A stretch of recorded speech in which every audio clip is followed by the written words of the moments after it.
Estamos ao vivo, maravilhosa noite a todos nessa noite de inverno aqui no Brasil. Ao vivo para a live Arte e Consciência em Arte Hereditária com Yuri Levi. Boa noite, gente.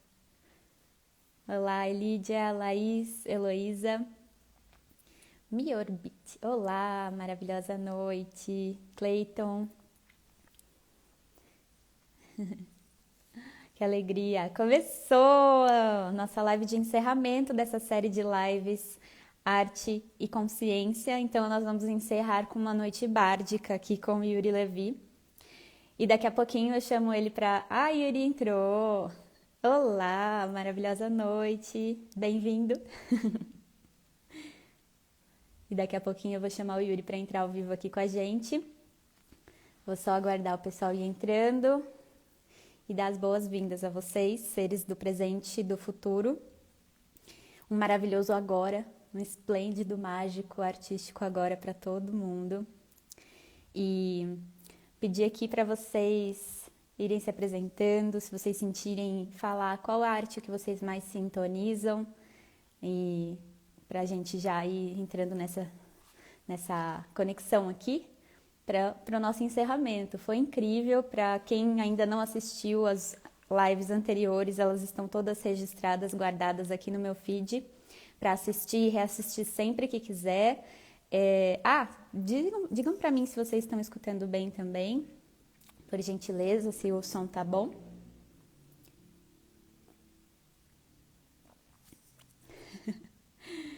Olá! A Heloísa falou que estava fazendo fumaceira de corações. Ah, coração, coração.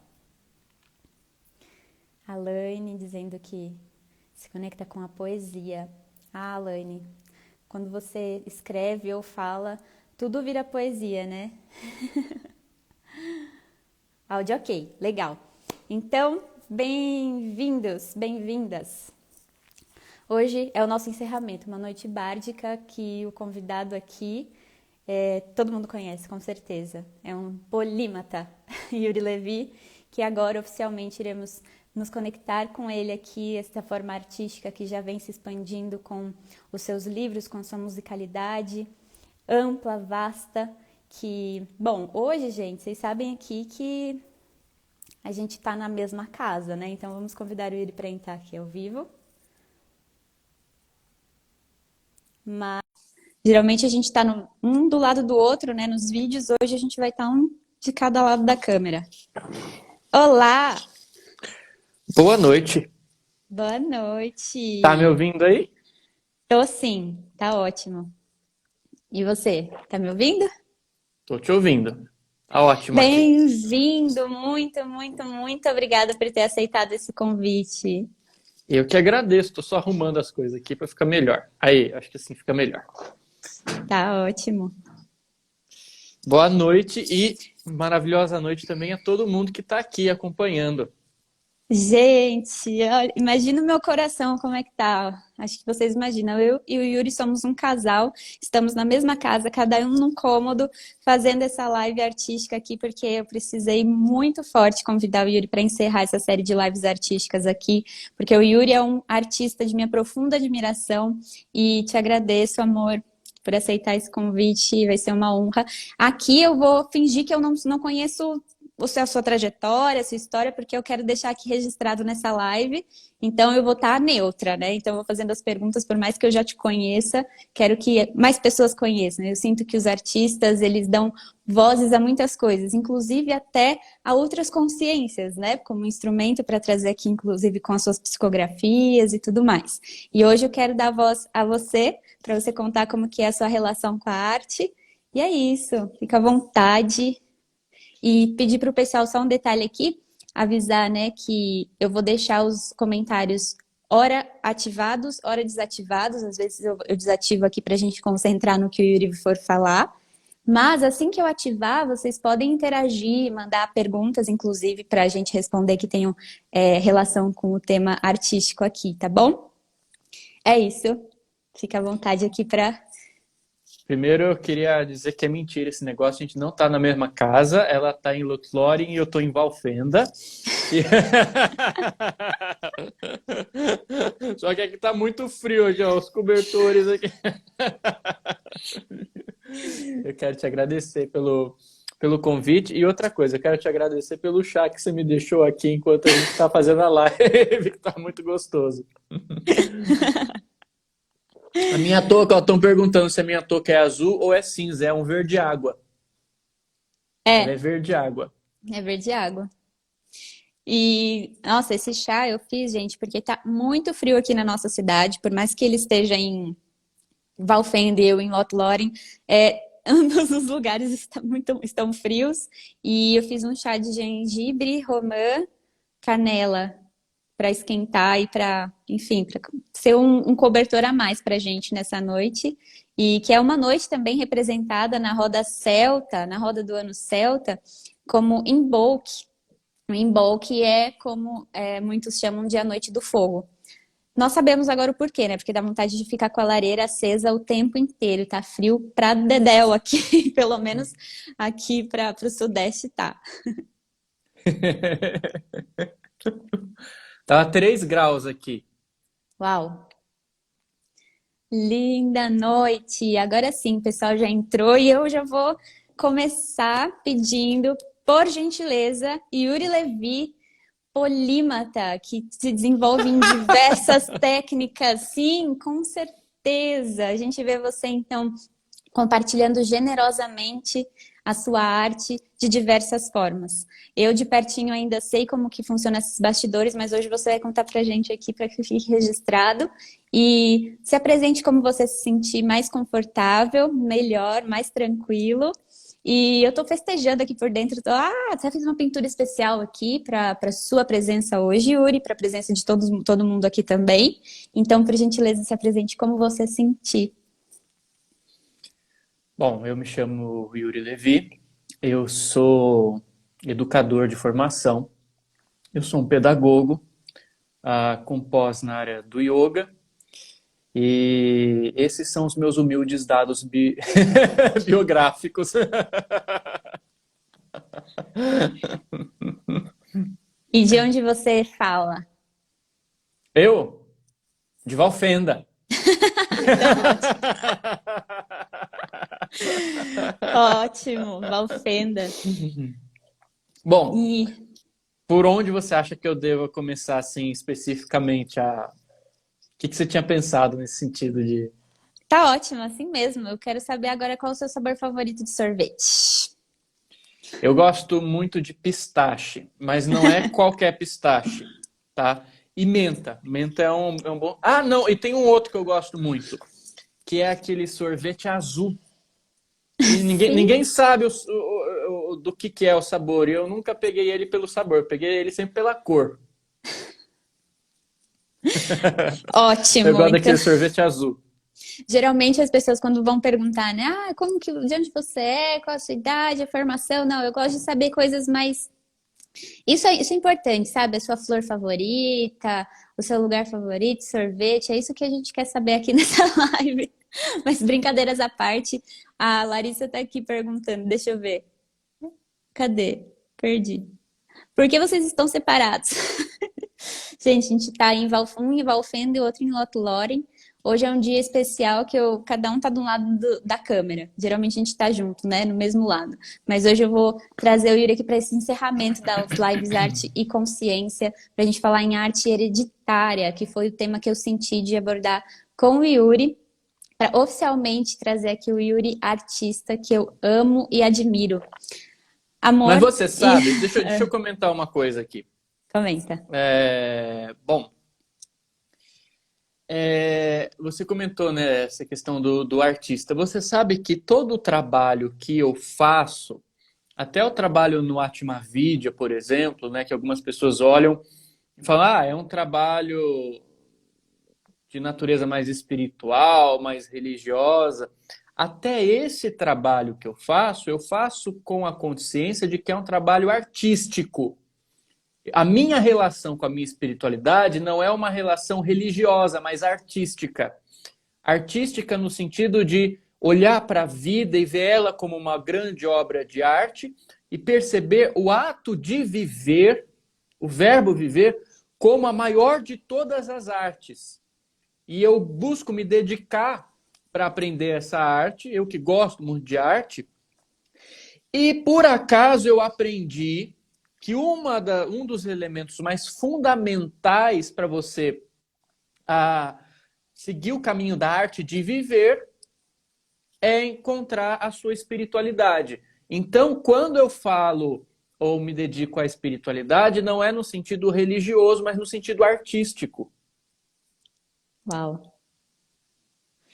E isso tem muita relação, inclusive, com o que diz a sua árvore de essência, né, pela perspectiva druídica no mapogâmico, porque a árvore da sua essência representa justamente os bardos e as bardisas, né, nessa cultura. E eu sempre vejo também os seus trabalhos assim, eu imagino que quem acompanha o Atmavidya, que é o canal que você visiona, também tem contato com os seus cursos, né, com cada movimento, extensão sua, através do seu trabalho, sente o toque artístico. E te agradeço profundamente por essa visão. É justamente aí que eu quero chegar, que você já trouxe de uma forma maravilhosa. E a Alaine está aqui dizendo, né, a arte hereditária ou ancestral. Eu escolhi justamente esse título, arte hereditária, para provocar essa reflexão, porque hoje eu quero falar sobre essas duas visões, a arte hereditária e ancestral no Yuri Levy, que eu sei que transborda e é evidente. Só fazer um comentário, a gente precisa trocar a senha do Wi-Fi, porque o salão JH Cabeleireiro aqui, ó, descobriu que a nossa senha é Lemba00.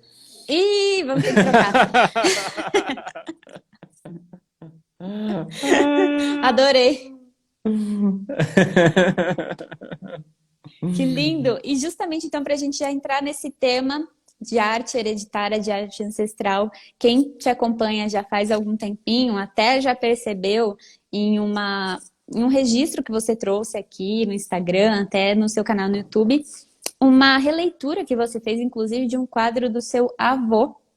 E, bom, eu queria que você comentasse um pouquinho, assim, da sua relação com a arte, né? Em que momento você percebeu que ela surgiu, se ela sempre surgiu, se ela sempre esteve presente contigo e, sabe? Como que essa alquimia se deu nessa sua experiência, pelo menos? Até estavam perguntando, né, se é arte hereditária ou ancestral. E, na verdade, você leu certo, é hereditária também. Claro que isso envolve a questão da ancestralidade. Mas a questão da arte, por que questão hereditária e ancestral? Existe um veio na minha família de homens professores e artistas. Tá? O meu avô, meu pai, meu tio, meu irmão também tem esse veio. E até o meu avô materno também o veio da questão mais também espiritual, também de professor. É uma família de homens professores e de homens artistas ao mesmo tempo. A Paola conhece, ela sabe como isso é interessante. É incrível, é notável, assim, é nítido, fica bem forte mesmo. E isso família. vai passando assim. Eu não sei se. Porque assim, eu vou contar uma coisa. Eu convivi, por exemplo, com meu avô, né, que está encarnado ainda, o vô Levi. O vô Levi, ele é um grande artista plástico, tá? Ele foi professor, um monte de gente foi aluno do vô Levi. A Sandy Júnior foi aluno do meu avô. Essa entidade chamada Sandy Júnior foi aluno do meu avô também. E aí, uma vez a gente pediu para ele trazer um autógrafo para a gente quando era criança. Ele chegou lá com um autógrafo para a gente, foi super legal. E meu avô, ele tem um envolvimento muito grande com a pintura, principalmente a pintura a óleo. Então eu tive o privilégio de, na minha infância, enquanto meu avô estava lá no ateliê pintando, eu ficava perto, ficava olhando, ficava perguntando. E meio que por osmose, tá? Não teve nenhuma lição prática, você tem que fazer assim. Claro que quando eu fui pintar o meu primeiro quadro, ele me deu uma força.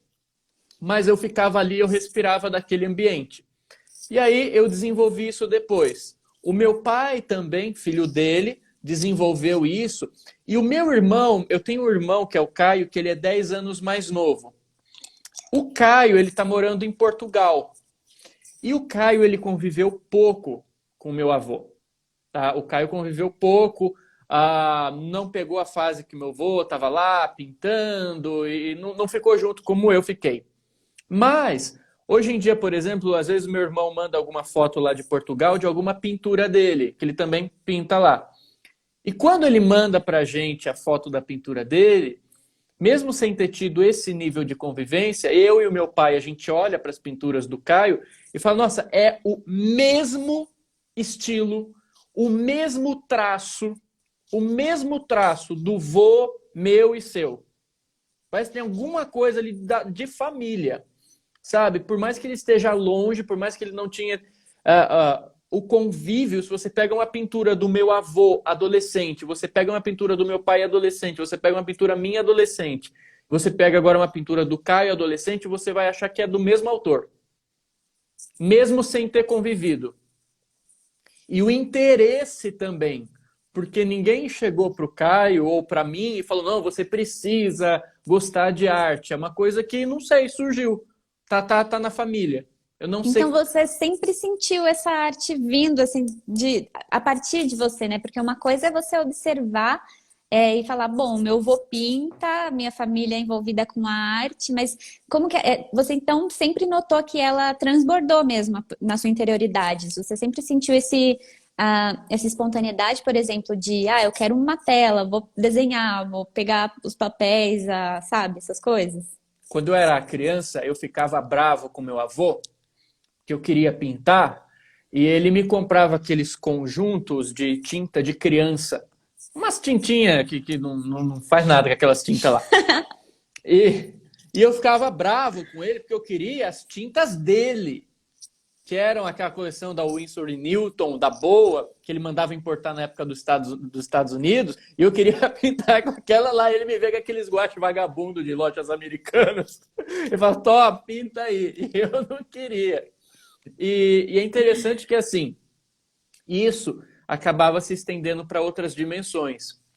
Por exemplo, no meu avô, né, começa com essa questão das artes plásticas, mas meu avô também foi um professor de geometria, ele se formou também como paisagista. Então, era uma arte que não ficava só na tela, transbordava para jardins, para arquitetura. Meu avô também tinha essa questão de arquiteto. O meu pai, a questão das artes plásticas, mas também a questão da poesia, muito forte. Com 18 anos, ele tinha um livro de poesia publicado. Isso tudo acabou passando para mim, acabou passando para o Caio, né? Com o adicional da música. Eu e o Caio, desde muito criança, a gente já gosta de instrumento musical, esse tipo de coisa. A questão das artes plásticas, desenho, pintura, etc. A questão da poesia também pegou comigo, pegou com o Caio. A questão da literatura, a questão da arquitetura, do paisagismo, tudo isso veio no pacote. Só esqueceram de mandar a gente reencarnar num país que valoriza artista, né? Porque aí estava feito, mas a gente veio para cá. Eu acho que... Agora ficou quente, né? Quero falar sobre isso também. Vamos falar sobre isso. Será que tem gente aqui de fora do Brasil? Acho que a maioria está aqui, mas costuma ter o César, que também tá fora, né? Como é que essa visão também, o pessoal comentando. E, uau, gente, eu e o Yuri moramos juntos já vai fazer algum tempo. Nos mudamos e estamos na mesma casa. E o Yuri é a pessoa que eu conheço, uma das pessoas que eu conheço que mais tem a arte integrada no dia a dia. Eu digo isso em diversos aspectos, por isso que eu gosto de chamar ele de polímata, porque é justamente assim, é desde da poesia, da escrita, da fala também, que isso é muito potente, né? Em todos os vídeos, essa fala artística, essa fala poética. Sei que o Yuri começou a escrever histórias, inclusive muito novinho, né? Muito criança, assim, desde sempre escrevendo, desenhando, desenvolvendo isso. Quando eu comecei a desenvolver a pintura a óleo, né? Que vai fazer o quê? Uns 2 anos mais ou menos. O Yuri já, enfim, já tinha isso muito bem desenvolvido e me ajudou muito, inclusive. O Yuri é uma inspiração diária na minha vida. Eu digo isso porque, para mim, é uma honra de estar aqui com ele, porque é uma fonte de inspiração muito profunda.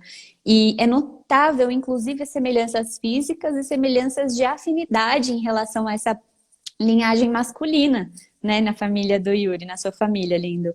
E isso é interessantíssimo, a ponto de eu conseguir também expandir, né, de como que a gente hoje influenciaremos as próximas gerações que com certeza ficam conectadas à nossa genética, à nossa biologia, de uma forma direta. Né? O Caio, por exemplo, o irmão mais novo do Yuri, não teve muito esse contato, e aí você realmente olha para as pinturas, tem ali como se fosse uma assinatura energética, né? Uma Isso, egrégora. isso, eu acho que é isso, é essa assinatura energética. E outra coisa, você sabe, quem está assistindo deve perceber, eu não trago muito esse apelo do meu lado mais artista para as redes sociais. Eu sou, apesar de trabalhar com isso, de trabalhar com exposição, com público, eu ainda sou uma pessoa muito reservada. Tá? Então, algumas coisas eu acabo deixando para mim. Então, talvez seja novidade para muita gente que está ouvindo essa live. Nossa, o que uma coisa tem a ver com a outra? Mas volto a reforçar esse ponto. Até esse lado, né, que está mais evidente atualmente com o meu trabalho, por conta do trabalho público, envolvendo espiritualidade, a minha relação com isso é uma relação artística. E é de família também. Né? E até a questão espiritual, para mim, tem uma ligação gigantesca com a arte. Porque o que é a arte se não a tradução, o transbordamento, o ancoramento do subjetivo numa forma objetiva que pode ser partilhada, que pode sensibilizar esteticamente, musicalmente as pessoas. Você pega uma música, o que é uma música? Uma música boa, se não uma sintonia com uma esfera superior, consciente ou inconsciente, que você consegue traduzir de uma forma que é legível a essa dimensão em que a gente está vivendo. E não à toa, quando você ouve essas músicas que são canais das esferas mais altas, você é transportado para essas mesmas regiões da consciência. Então eu vejo essa questão artística e espiritual muito como uma coisa só. Por isso que eu admiro muito os druidas. Porque os druidas foram talvez um dos poucos povos, ou das poucas coletividades espirituais que entenderam a arte como um sacerdócio. A arte é um sacerdócio. Você não precisa só se vestir de alguma coisa e ficar lendo. Não, a arte é um sacerdócio. Bom, quem também já acompanha, né, o trabalho do Yuri percebe que já tem 2 livros lançados, né, nessa linha do druidismo.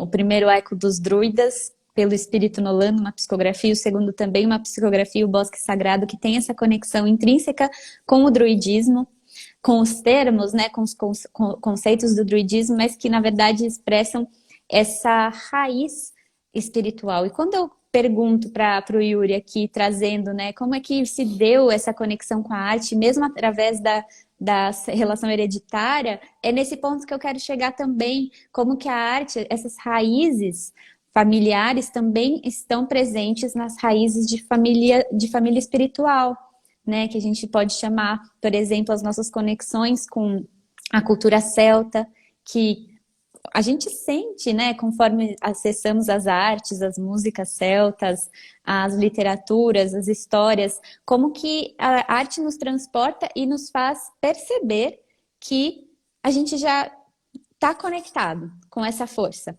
E o druidismo também expressa isso muito forte com o grau bardo, né, o grau dos bardos, por isso que a gente chamou hoje a noite bárdica aqui, e esse grau dos bardos era esse momento de iniciar esse sacerdócio druídico pelo caminho da arte. E se você sentir aqui também, gente, o Yuri, ele é um artista fenomenal, vocês sabem disso, inclusive temos alguns vídeos tocando juntos. Vocês já viram ele compartilhando aqui. E ele fez uma harpa magnífica, enorme, maravilhosa. E olha só, a história, se eu tiver errado, me corrige, Yuri. Mas assim, você sonhou com a harpa e sonhou com o projeto e acordou sabendo como fazia. Como explica? Quem explica isso, gente? Senão a conexão ancestral artística com essa cultura mais que tinha como a harpa como símbolo, né, fortíssimo, a cultura celta. E como que é? Como que foi? Para mim é uma questão muito natural. Ó o Du entrando aí, dá até pra gente falar um pouco sobre a pintura mediúnica depois, porque o Du tá aí. Ô, Du! Oh, que legal, Du! Essa, essa, histó- Ládica. essa história da harpa foi engraçada. Eu sempre gostei de harpa, mas sempre achei. Não é que eu sempre achei, sempre foi muito difícil de você acessar esse instrumento aqui no Brasil. Uma vez eu troquei o dinheiro da minha viagem de formatura da faculdade para importar do Paquistão uma harpa, que no Paquistão era mais acessível. Por quê? Porque foi região ali da colonização britânica e algo do conhecimento das harpas ficou ali e tem muita fábrica de harpa lá no Paquistão. Mas nem todos é aquela coisa, né? Mas enfim, eu importei a harpa para cá e era uma harpa pequena, não era uma harpa profissional, nem nada. E para vocês terem uma ideia, eu importei e quando isso chegou no Brasil, eu tive que pagar para a alfândega mais de 50% do valor que eu tinha pago na harpa. Sabe? Isso aí é um absurdo. Isso aí é uma ofensa. Eu já fico assim, como educador, de ver como que o nosso país trata a educação. E mais ainda, eu fico ao ver como que a nossa cultura, como a nossa mentalidade coletiva lida com as artes, cara. Você torna impossível, você torna difícil o acesso àquilo que é o alento de uma sociedade. Você está falando de educação, você está falando de cultura, você está falando de arte. Que absurdo! Você não tem isso disponível no Brasil e quando você importa, você ainda tem que pagar o olho da cara, mais de 50% de imposto. Ainda se esse imposto tivesse sendo de fato voltado para a gente como deveria, como existe em outros países, mas a gente sabe como funciona aqui. E isso me chateava. Eu conseguia a harpa, mas beleza. Mas não era aquela harpa. Né? E sempre falei, oh meu Deus do céu, né? Bem que podia ter uma loja de harpa aqui, né? Aquela coisa. E tem gente que fabrica aqui no Brasil. Não que não tenha, tem. Mas beleza. E eu queria. Aí teve um dia que eu tive um sonho. E aí eu sonhei que eu estava numa cultura muito, muito mais antiga do que a nossa. E uma das coisas que eu fazia lá com naturalidade, que era uma coisa tranquila de fazer, era a harpa.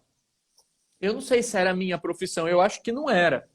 Mas eu sei que fazia parte, né, daquilo. Fazer uma harpa naquele contexto era tranquilo. E durante o sonho eu me lembrei como fazia. Eu lembrei os detalhes, como é que faz, do jeito certo, todas as manhas. E eu acordei e lembrei do sonho, não esqueci. E aí eu falei, vou fazer uma harpa. Aí fui buscar madeira e fiz. E deu certo. Deu certo. Fabuloso, fabuloso. Então, a gente percebe, inclusive, né, em determinadas construções, edificações, a gente vê que muitos desses projetos, inclusive mais antigamente, a gente não tem explicação, né? É coisa que vem mesmo, né? Esse transbordamento Vem. aqui na Terra, a arte é esse transbordamento espiritual. Né, um transbordamento num nível que a gente vai trabalhando, se conectando, se colocando à disposição. Mas olha aqui, é importante a gente dizer também que para essa conexão de, por exemplo, canalizar, sentir, trazer coisas dos planos mais sutis aqui para essa dimensão, para a Terra, é necessário um alinhamento, é necessário uma ressonância, uma sintonia com esferas, com essas frequências, com essas vibrações.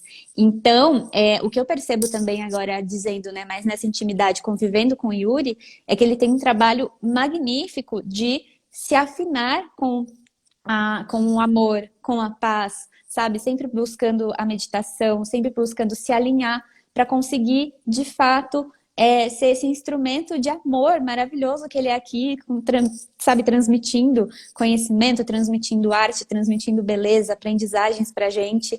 Hoje o canal Atmavidya nossa, é emocionante falar isso, já tá com mais de 120 mil inscritos, sabe? Muita gente se beneficiando também daquilo que passa através de você, daquilo que você transborda aqui.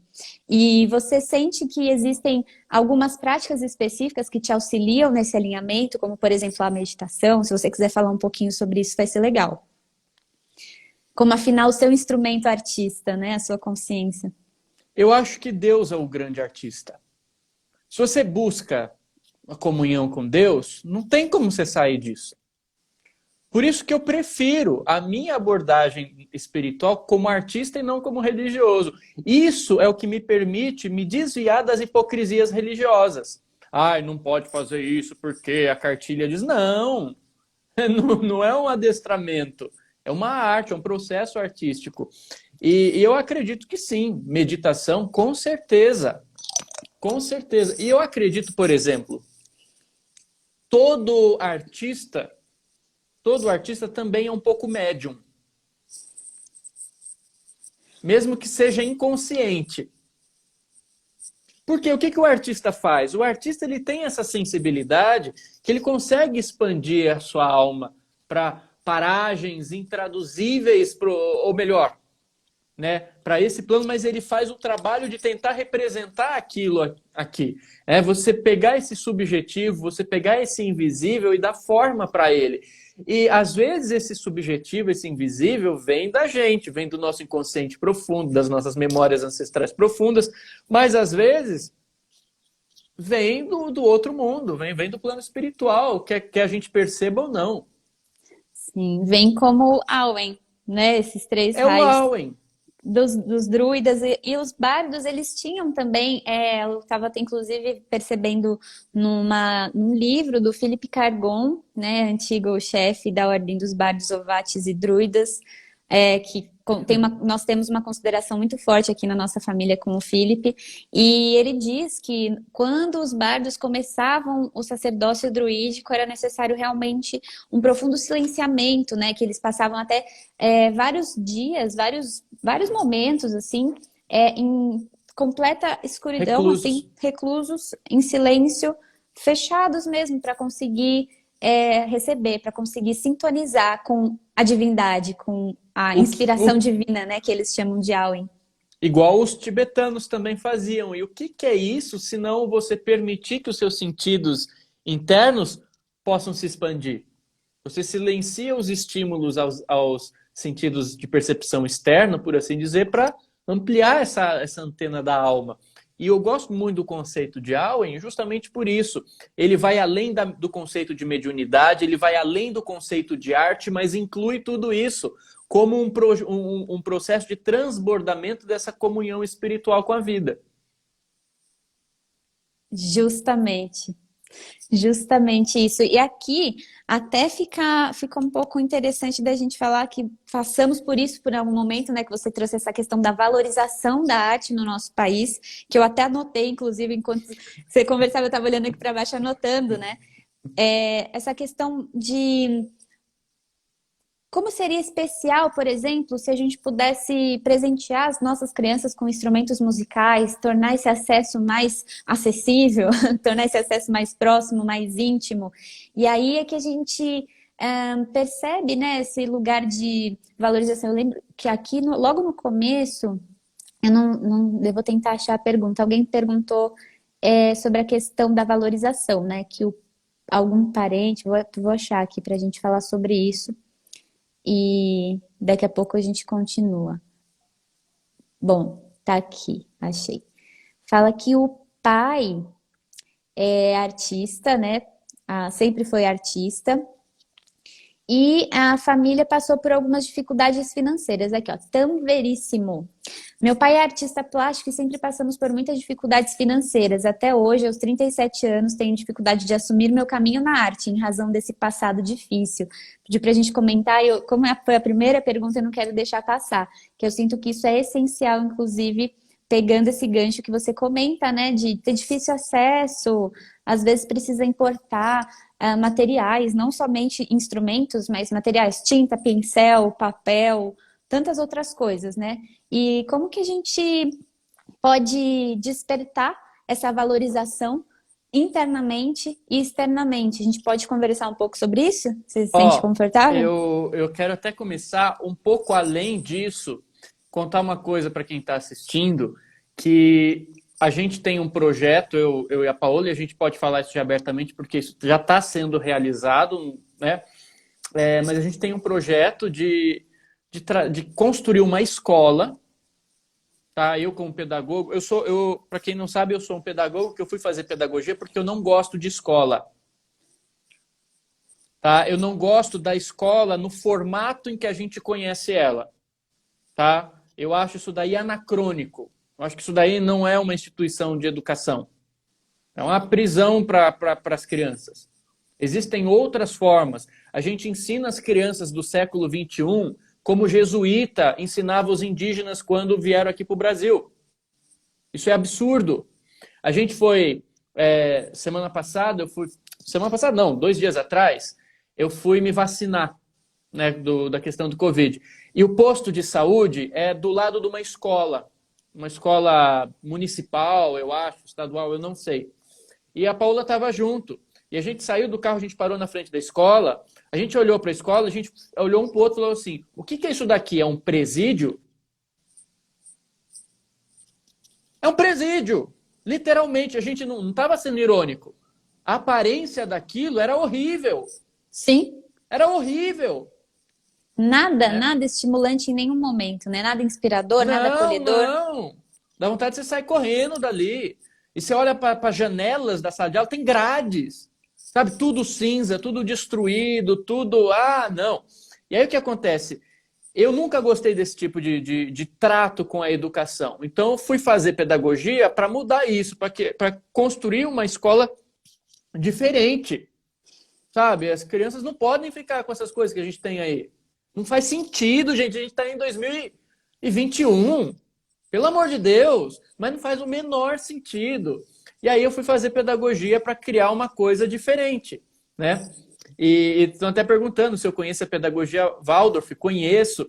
E é interessante como, assim, infelizmente, essas outras iniciativas que a gente tem, né, como a Waldorf e outras, são exceção na nossa sociedade. O trabalho que a gente tem que fazer é para que isso não seja mais exceção. Para que seja exceção essas escolas anacrônicas que a gente tem. Mas, enfim, eu fui fazer pedagogia para mudar isso. E um dos meus projetos é fazer uma escola.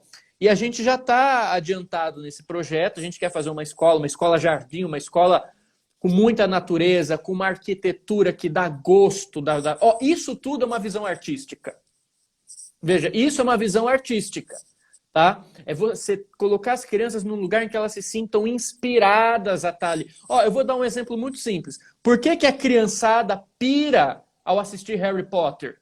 Por que a criançada pira querendo uma carta vinda de uma coruja de Hogwarts? Por quê? Porque você olha para aquela escola, sabe, a forma como aquilo é feito, a estética daquilo, o carinho com que é feito, você fala, meu Deus, o lugar em si já te inspira. O lugar te inspira, o lugar educa. O maior trunfo do educador não é passar o conhecimento, não é instruir. O trunfo do educador é conseguir inspirar. E quando você é inspirado por alguém, você mesmo vai atrás daquilo que você está vendo. Você pode pegar os professores que mais marcaram você ao longo da sua vida. Tenta lembrar do que eles escreveram na lousa. Você não vai lembrar. Mas agora, aquela chama que ele colocou dentro de você e que fez você se interessar por aquele assunto, aquilo é o que fica. Então, a gente tem que entender que o lugar educa, a arquitetura educa. Por isso que eu sou um grande crítico das cidades atuais também. Todas quadradas, cinzas, poluídas, sem estética, sem natureza, sem nada. O lugar afeta o nosso psiquismo. O lugar afeta o nosso psiquismo. A nossa alma tem uma necessidade de apelo estético. É que a gente foi para um lado do capitalismo, de um mundo muito pragmático, em que a gente começou a considerar essas coisas frescura.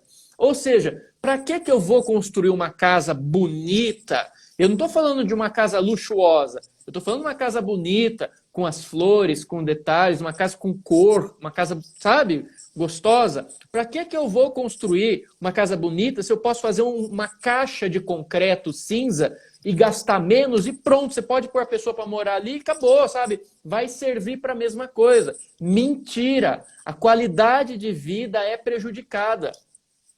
A qualidade de vida é prejudicada.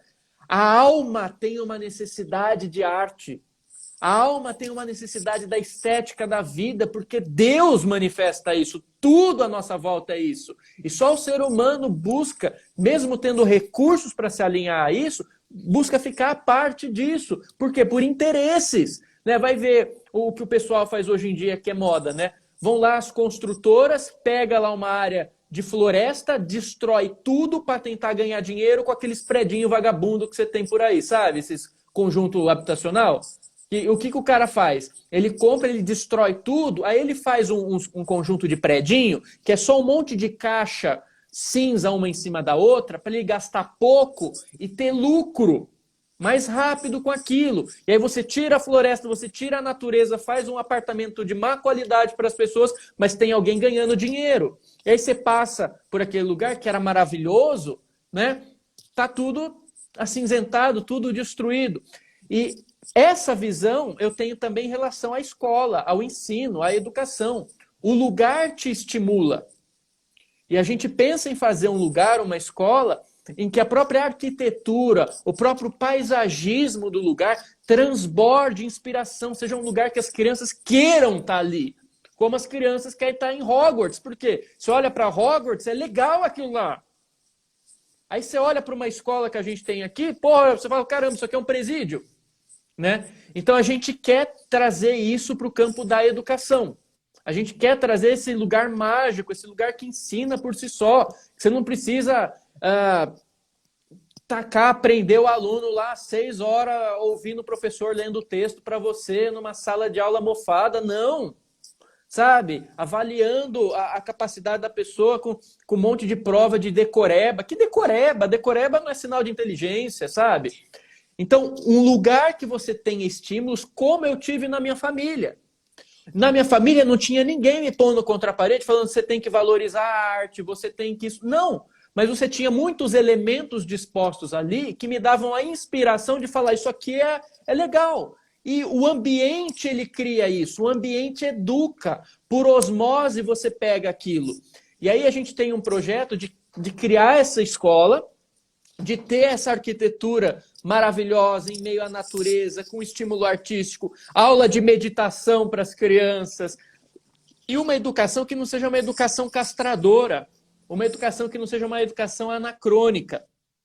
E com certeza o estímulo à arte vai ter aí. E aí por que eu estou falando da educação antes de tudo? Porque é o seguinte, eu percebo pelo meu estudo que todos os países, todas as sociedades que prosperaram, e eu não estou falando de prosperidade subjetiva, não, eu estou falando de dignidade de vida, eu estou falando de sociedade civilizada, pontual, sem hipocrisia. Foram sociedades que primeiro investiram em educação. Educação. E eu falo isso porque eu acho que a educação está lado a lado com a questão artística. Tá? Por exemplo, a gente está falando do Brasil. O Brasil é um país cujo investimento em educação, em sentido histórico, é vergonhoso. É vergonhoso. Por exemplo, tem um papo hoje em dia que fala assim, a educação em tempo integral. Eles querem ampliar o tempo que as crianças ficam nas escolas, mas não querem melhorar a qualidade do ensino. Não querem questionar o paradigma humano que tem por trás dos projetos pedagógicos que eles veiculam. Então você quer, na verdade, aumentar o tempo do depósito de criança que você coloca ali, para os pais poderem ficar aí trabalhando também para o sistema que é cruel. E tem que deixar a criança com alguém. Eles não estão interessados numa qualidade de ensino. Eles querem mais tempo para a criança ficar lá, ó, distrai a criança. Não. Se você pega o tipo de ensino que você tem hoje em dia e amplia a carga horária do jeito que existe, isso é cruel. É um crime. É um crime. Você tem que melhorar a qualidade, você tem que repensar o paradigma humano. Por que paradigma humano? O que é uma escola? O que é um sistema educacional? Um sistema educacional é você trabalhar em cima de um projeto de ser humano. Qual que é o projeto de ser humano que eu quero ver desenvolvido? Qual que é o projeto de ser humano que a gente tem na nossa sociedade? É uma mão de obra. Eu quero que ele tenha todas as competências intelectuais para ser uma boa mão de obra, quietinha, abaixar a cabeça, achar que ele tem sucesso ao bater a carteira e fazer uma coisa que não faz sentido para ele, mas vai manter a roda do sistema girando e ele não vai questionar isso. Eu não tenho um paradigma humano que busca propósito, que busca autoconhecimento, que busca gestão emocional nas relações, que busca propósito de vida, realização pessoal, realização coletiva. A nossa educação, nosso projeto de ser humano é voltado cada um por si. É competição desde criancinha. É você ali competindo com a prova. Ó, tirou nota maior, sabe? Quando eu trabalhava em escola, eu peguei para você ter uma ideia do absurdo, eu peguei uma turma de primeiro ano, 6 anos de idade, as crianças, 6 anos de idade. Veja, com 6 anos de idade, o sistema ali da escola, que era considerada uma escola muito legal, boa, que os pais pagavam pau para pôr as crianças ali, nossa, que escola boa, estão ensinando o meu filho, né? O escambau, sabe? Para criança de 6 anos, eles faziam a gente dar simulado de 6 páginas. Cara, simulado eu fui ter no ensino médio. E você acha que é o quê? Que era desenho? Não. Era gráfico de setor para mais. Para criança de 6 anos de idade. Eles querem enganar o quem? Instrução não é educação. Não é encher a cabeça da criança de informação. Não é desenvolver única e exclusivamente o aspecto intelectual. A gente tem uma sociedade com um monte de gente intelectual, com um monte de gente que se acha dona da verdade, com o intelecto muito bombado, e é uma sociedade falida. E as outras dimensões do ser humano? E o aspecto emocional, o aspecto físico, o aspecto artístico, o aspecto de autoconhecimento e a gestão de tudo isso, você não tem. É ridículo. É ridículo. E na minha visão é um crime você pegar esses espíritos que estão encarnando na Terra agora e dar esse tipo de condução a eles. Que eles têm um potencial gigantesco e a gente vem com a nossa cabeça estreita, que se acha dono da verdade, e quer impor isso, esse cabresto, para esses espíritos. Não vai dar certo. Nunca que isso vai dar certo. E por que eu estou falando de educação?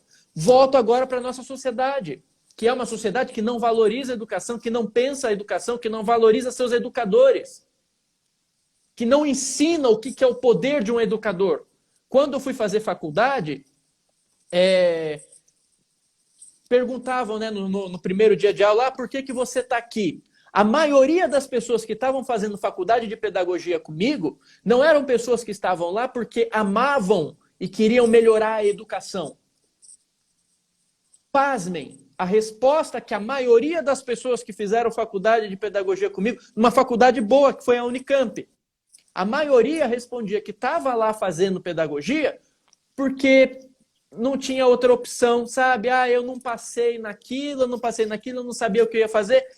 Eu acho que eu me dou bem com criança, eu vou fazer pedagogia, sabe? A minha última opção. Não! Pedagogia tem que ser a sua primeira opção. Sabe? Não é só gostar de criança. Eu gosto de cuidar de criança. Quem cuida de criança é pediatra. O pedagogo, ele cuida da educação, que é a alma de um país.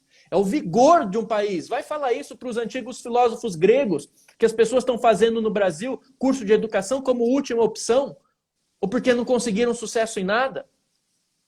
E ainda tinha mais essa, né? Aquela pressão da sociedade. Você vai fazer pedagogia? Mesmo papo que artista ouve, mas isso não dá dinheiro.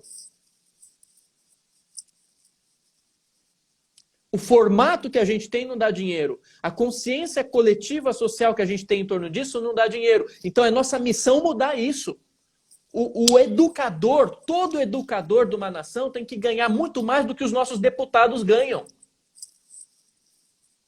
Muito mais. Os educadores são o alento da nação. E aí a gente está falando de uma nação que não investe em educação, que não valoriza nisso. Veja, como é que você quer criar um ambiente, um estímulo social coletivo em que a arte é valorizada? Que tipo de arte que é valorizada no nosso país? Vamos ser sinceros? É a arte do apelo, é a arte apelativa. Para quem estuda arte, para quem estuda, sei lá, música, por exemplo. O que você tem no Brasil? Você tem uma arte da indústria artística que ela apela para recursos de manipulação inconsciente que você não sabe. Por exemplo, a gente não é educado a apreciar a arte. Nós não somos educados a nos conectarmos ao apelo estético da vida. A gente é educado a sermos distraídos. Então, você vê as nossas músicas, por exemplo, é tudo muito agressivo, porque tem que te prender. Tem que prender a sua atenção. Mas a arte não é para te prender, a arte é para te libertar.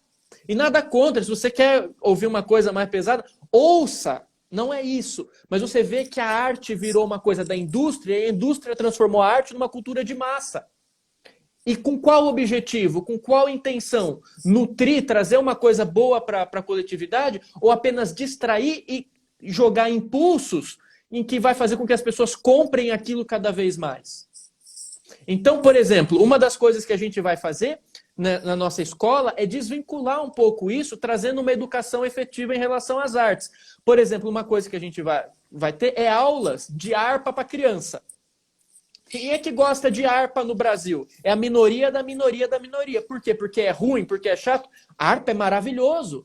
Mas a gente não tem essa educação de olhar para a arte, entender o que é aquilo. A gente precisa de uma arte que choca. Por quê? A gente não sabe olhar para a arte. A arte precisa chacoalhar a gente, precisa ser barulhenta, precisa agredir, precisa ser com cores muito fortes para chamar a sua atenção. É uma Pra arte te que vender. é uma arte que leva a gente a olhar apenas para fora, né? E nada para dentro. Porque é uma Não. arte que, da mesma forma que a educação estimula a competição, a arte segue o mesmo rumo da educação que vigora, né? Se a educação que vigora no nosso sistema, na nossa sociedade, ela promove a competição, A a nossa arte é manipulação, competitiva. a arte também acaba se E aí ela tornando deixa de ser competitiva. arte. Mas olha só, a vida, o curso natural da vida é colaborativo.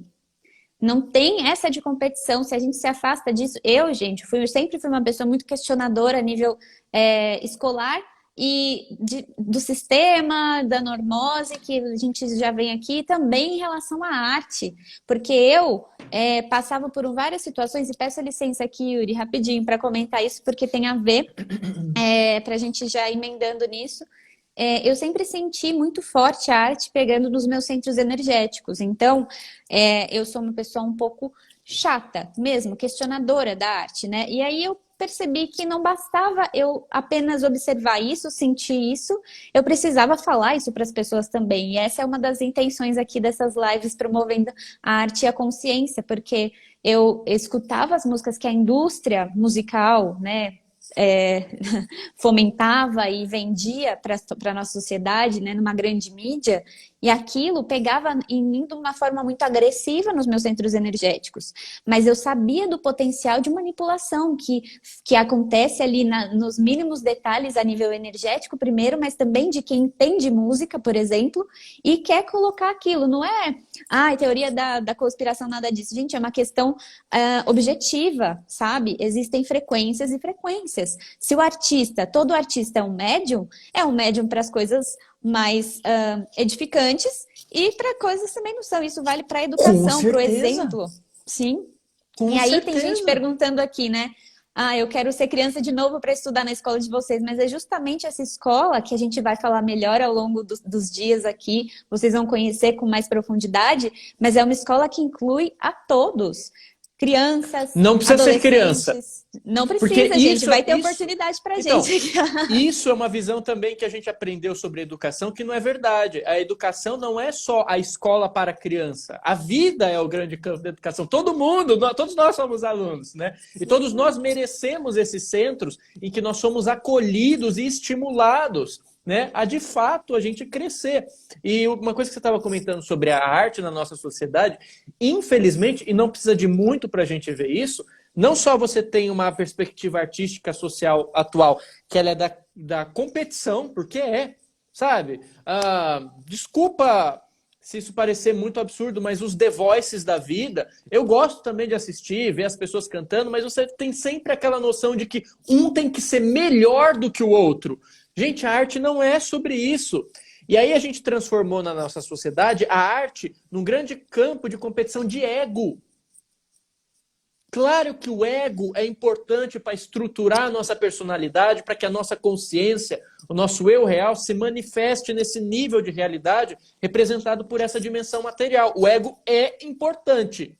Psicologicamente falando, o ego é. Agora, a gente vê uma não é nem super, uma hipervalorização do ego, porque parece que você tem que chamar muito atenção, né? Então, por exemplo, eu estava vendo, você vai lembrar disso, a gente estava vendo recentemente um desses programas de competição de cantores. Você olhava para as pessoas, eram hiper egos.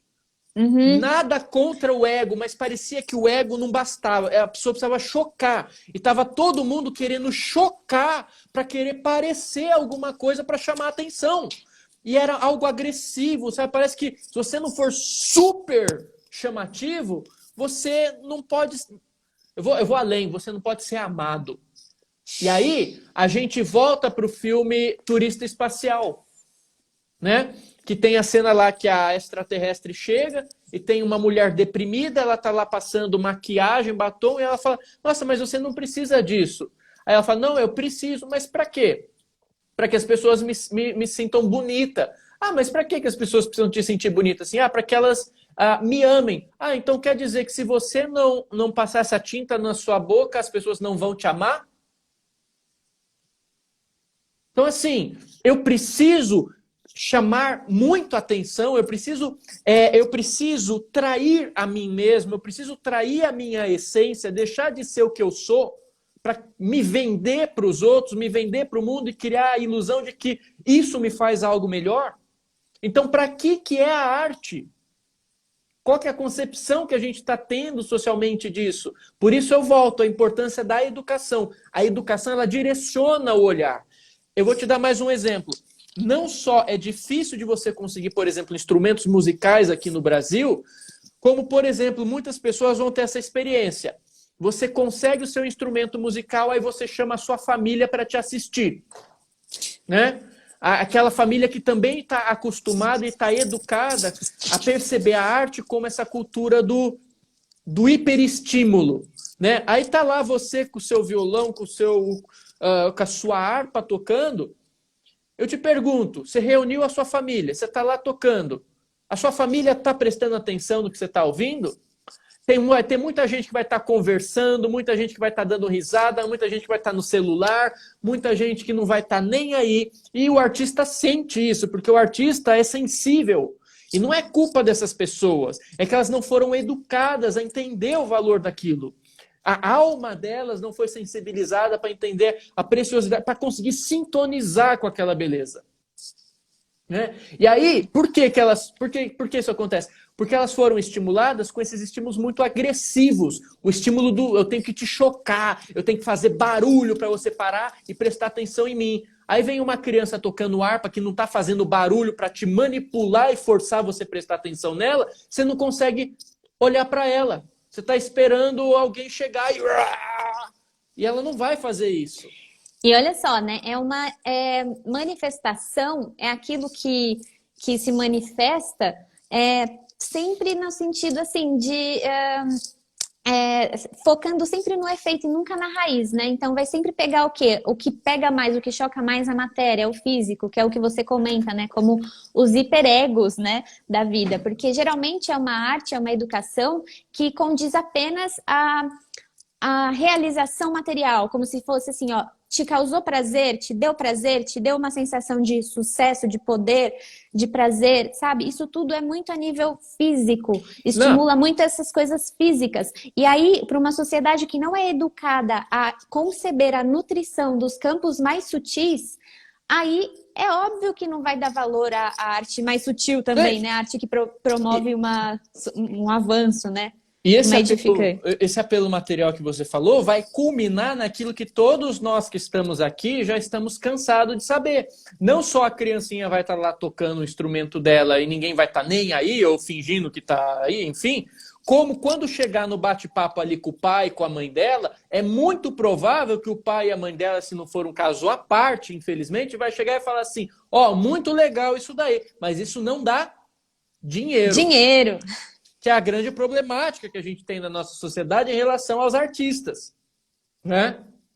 E assim, a gente percebe, inclusive, quantos artistas nesse molde mais obsoleto, mais antiquado da sociedade, quantos artistas tendo que se moldar numa indústria midiática para vender, para ser vendável, né? Então a gente vê muitos artistas que começam ali, às vezes, né, com a sua proposta, com a sua música, e chega a indústria e fala, não, esquece Amor, você que a gente vai te montar, ó, né? é muito simples. Numa cultura que não sabe o valor da arte, você precisa chocar com a arte para conseguir distrair as pessoas e vender em cima daquilo.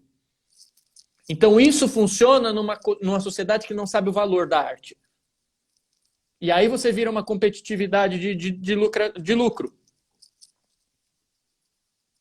Exatamente. A indústria Isso. vai ditar o que você tem que ouvir e você vai cair. Por quê? Porque isso trabalha com manipulação. E não é, volto a dizer, não é nenhuma teoria da conspiração. Não precisa ir longe.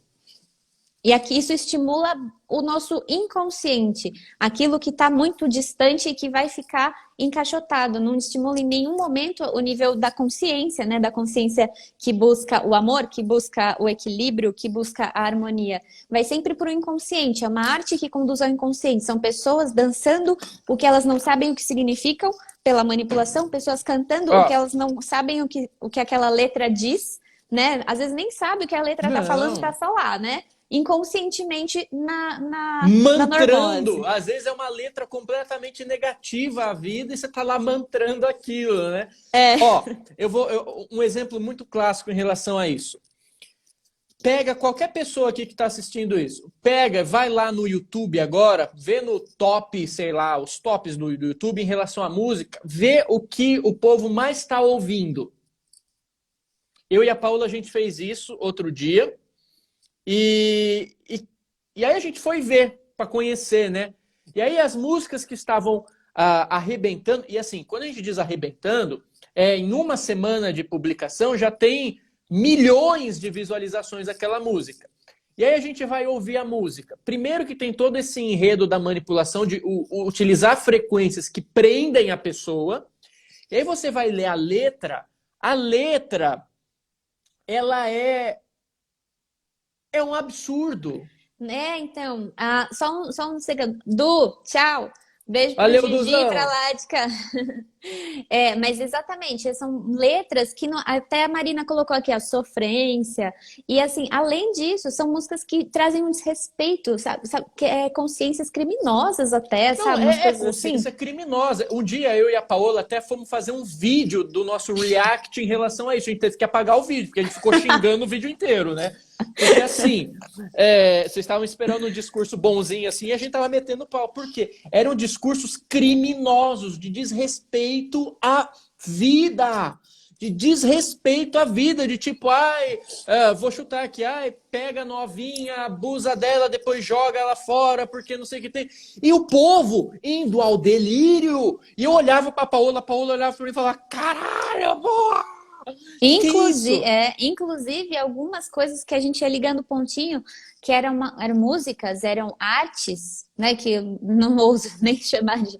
Mas, assim, completo desrespeito, como o Eric está dizendo, assim, e que muitas pessoas, inclusive, que estão buscando, né, esse caminho considerado, dito, mais espiritualizado, consideram, inclusive, músicas empoderadoras. E aqui eu quero Empoderadores deixar também. Gente, eu fico inconformadíssima sabe? Quando a gente perceber finalmente que as frequências que mais, de fato, trazem uma consciência de igualdade, de respeito, essas sim merecem valor, né? Ser Ó, valorizadas. uma coisa para a gente ilustrar. A gente chegou a ver isso, né? E a gente ficou assim, nossa, que absurdo, porque é um desrespeito literal, não é que é questão de gosto, não é questão de gosto, é um desrespeito literal. Aí você pega grandes artistas que você tem no país, por exemplo, Marcos Viana. O Marcos Viana é uma joia que a gente tem aqui no Brasil, junto com tantas outras. A Maria Calu, por exemplo, que você fez live, né? Mas estou falando do Marcos Viana porque é um pouco mais conhecido. O Marcos Viana, ele produz uma arte musical a nível dos grandes artistas de Howard Shore e etc. Um Vangelis da vida, um Kitaro, um Yanni. E você tem um cara aqui no Brasil que produz uma arte nesse nível, que é o Marcos Viana, e aí você vai ver lá a música que está falando para jogar a novinha na sarjeta, tem não sei quantos trilhões de visualizações. E aí você vai ver o canal do Marcos Viana, tem lá 30 mil, não sei quantos mil. Ou seja, a nossa população ela não é educada artisticamente. E esse lapso de educação, essa falta de educação artística, abre espaço para que essa manipulação da indústria, do hiperestímulo, do hiperego e da distração entre no lugar da arte e dite o que as pessoas têm que ouvir, ou ver, ou gostar. E a arte aí entra, inclusive, eu quero dar essa atenção específica nesse tema, é que a arte é um grande veículo, é grande responsável em decantar, em manifestar aqui na Terra específicas vibrações. Então, quando uma sociedade consome literalmente, se nutre dessa arte que como o César está dizendo aqui, que busca apenas chocar e atrair o desejo carnal humano, aquilo gera uma separação, né? Uma consciência de separação. A gente acaba. Tem gente que ainda fala que o mundo é um lugar ruim. É muito equivocado dizer isso. O mundo é um lugar bom, mas a gente tem que ver que tipo de energia a gente está ancorando aqui nesse planeta abençoado. Tem gente que ainda fala que nós viemos aqui para melhorar o mundo. Gente, o mundo é maravilhoso. Essa crença aí de O que o mundo mundo é existe para ruim. melhorar a gente. É! E assim, as nossas artes, as nossas expressões, sejam elas não somente aos artistas e as pessoas que se consideram artistas, né, oficialmente assim, mas a responsabilidade de todo mundo como veículo, como canal, é ancorar aqui na Terra essa valorização, esse respeito a esse lugar abençoado que a gente está, respeito e colaboração com os outros seres vivos, sejam eles humanos ou não, sabe? Isso tudo faz parte de uma consciência artística. Não, e você pode ter certeza, eu vou dizer uma coisa aqui, eu digo sem pestanejar. Se você for imaginar os mundos superiores, os planos elevados, são lugares completamente artísticos. Não é à toa que quando Tolkien foi escrever lá o Silmarillion, ele inventou uma alegoria para trazer o momento da criação do mundo, né? E ele disse que Eru e Ilúvatar, né, que Deus criou o universo através da música. E aí você vai, por exemplo, para os Vedantinos, você vai para os Upanishads, né? Eles vão falar que Deus criou o quê? Criou tudo com o Logos, com o Om, o verbo, né? E a mesma coisa também nas tradições cristãs, ou seja, é arte, no sentido Justa. puro da coisa. Se a gente E, entende que as nossas artes, nossos sentidos, as nossas percepções, sejam elas físicas ou extrafísicas, são meios para que a gente possa expressar, né? O que é ó, arte? É expressão. uma coisa interessante sobre esse utilitarismo, essa competição em relação à música, para deixar isso mais claro. Por exemplo, vamos pegar a questão do marketing, tá? O marketing é uma coisa que, se bem utilizada, se utilizada com honestidade, é algo bom. Por quê? Eu tenho uma coisa boa aqui, tá? Que vai fazer um bem real para a pessoa.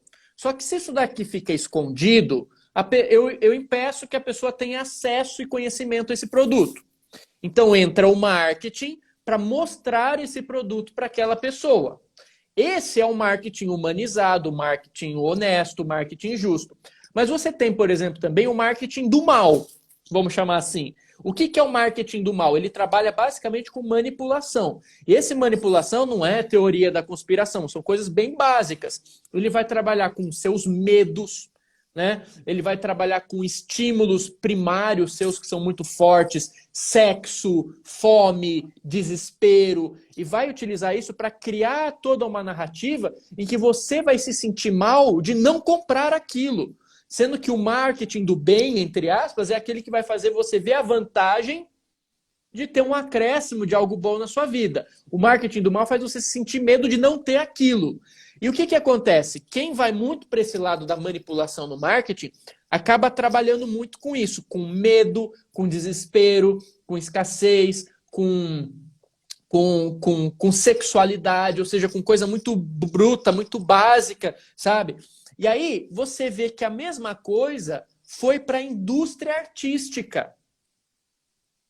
Então você pega as músicas que você tem hoje. Veja, a música que você tem fazendo sucesso, ela não está fazendo sucesso porque, de repente, uma menininha lá criou uma música e ela é muito sortuda, gravou, pôs no YouTube e fez sucesso.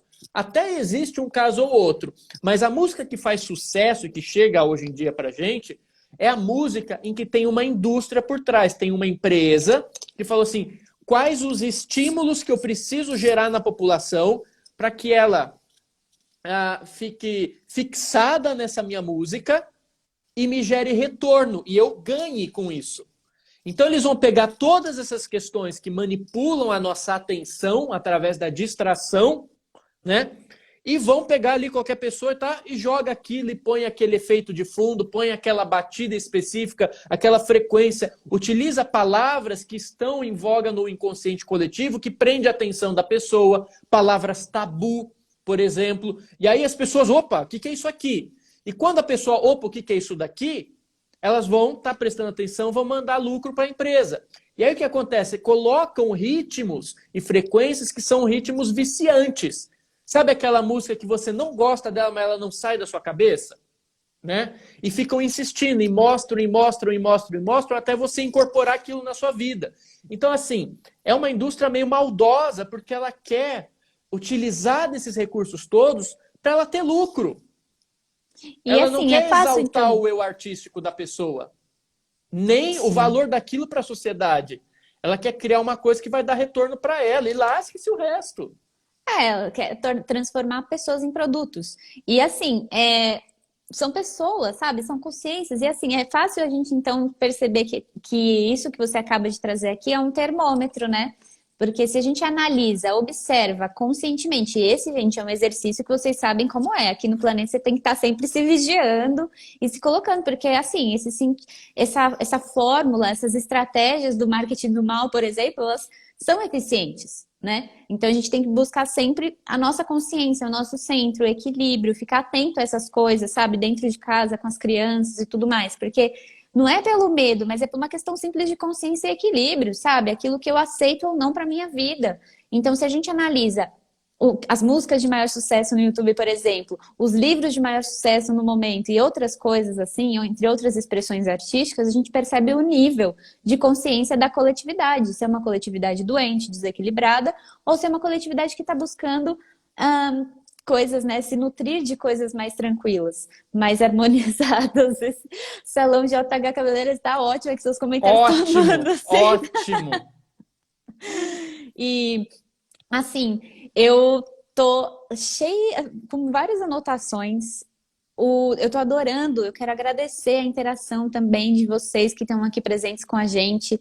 Agradecer ao Yuri profundamente, a nossa, como tá fluindo, que a gente já passou até de 1 hora, lindo.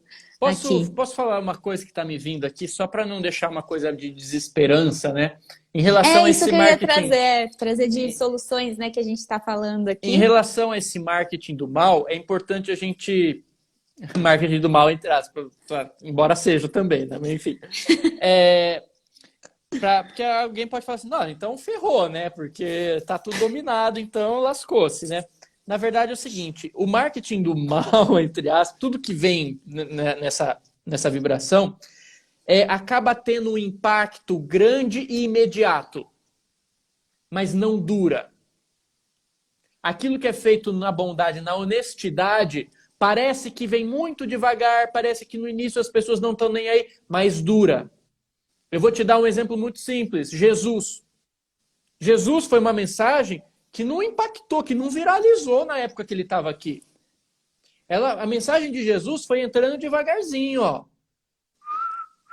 Muita resistência, ninguém estava nem aí, o pessoal não valorizava, mas a coisa cresce com o tempo e fica firme. Agora você pega esses discursos, ou essas músicas que são de momento, né? Ou quantos ditadores não entraram aí no poder, enquanto eles estavam aqui, eles criaram um impacto imediato, forte, que parece que domina a população toda, coisa que Jesus não conseguiu fazer desse jeito. Mas aí passa uma geração, ninguém mais nem lembra daquele cara. E se lembra, ainda é com um desgosto. Então, assim, esse negócio do marketing do mal é uma tentação. É uma tentação. O fruto disso não é bom. Ele parece que ele cria um impacto rápido, muito forte, mas ele não dura, ele não sustenta, ele não constrói. Então é importante a importância da gente manter a fidelidade a esses ideais, mesmo que a sociedade esteja torta em relação a isso. Porque por mais que pareça que a coisa está indo devagar, não sei o que tem, se eu me mantenho na fidelidade, né, se eu me mantenho na honestidade, você pode ter certeza que aquilo vai florescer e não vai desaparecer.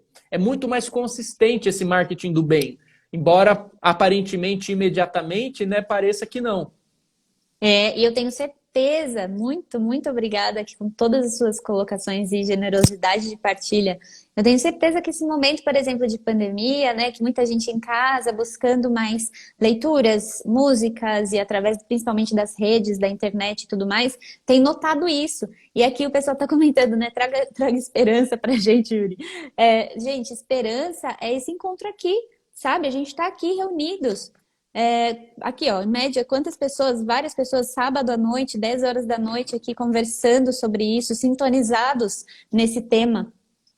Então, essa é uma grande esperança, se a gente fomentar, souber valorizar e gerar soluções criativas em nossa interioridade, sabe? Buscar essas soluções criativas. O que eu posso fazer para ajudar a nutrir uma arte que traga mais consciência, que traga mais alegria, que traga igualdade para as pessoas, um livro que promova uma cultura, sabe? Essa consciência de abundância, de valor, de valorização da vida.